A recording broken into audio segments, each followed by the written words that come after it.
One of the ways we can use Python is as a functional programming language. That is, you write programs in a functional way, line by line, where each command or set of commands do a task and then next set of commands do another task and so on.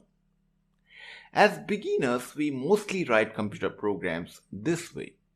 But as you become more familiar with Python, you will be introduced to the object-oriented way of writing programs, in which different modules or programs are created to work simultaneously. And this way of writing programs has its own set of benefits over functional programming. We'll discuss this object-oriented programming paradigm later. For now, just keep in mind that Python is both a functional programming language as well as an object-oriented programming language.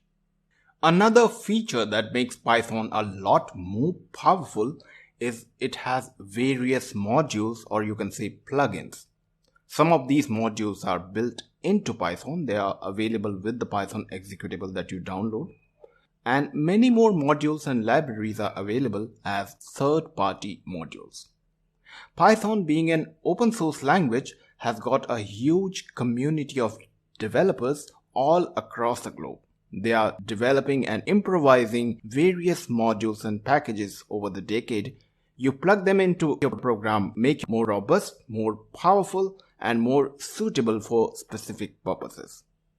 For example, if you want to work in the field of data science, you import a module called Pandas in your Python program. Pandas is best suited for data manipulation. Another example is a module called Matplotlib. You use it if you have to show some data in the form of bars, graphs, and charts. Alright? So many such modules and packages are available which you can plug into your Python code to perform some specific tasks. We call these modules as batteries in a casual way.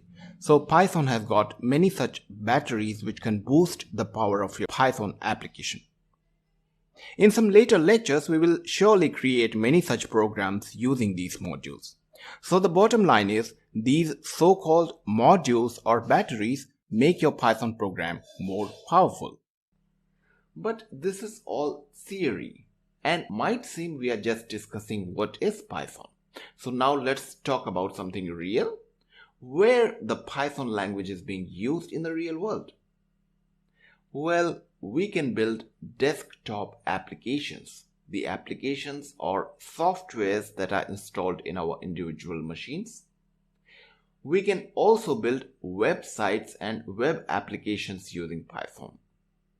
We can analyze large to very large volume of data using Python. In fact, this is one of the hottest areas in which Python is being used nowadays. We can also build networking applications with Python. And if some of you are gamers, you are into gaming or computer games, be happy. We can use Python to develop games as well. We can create machine learning models where machines based on the past data can predict the future outcomes.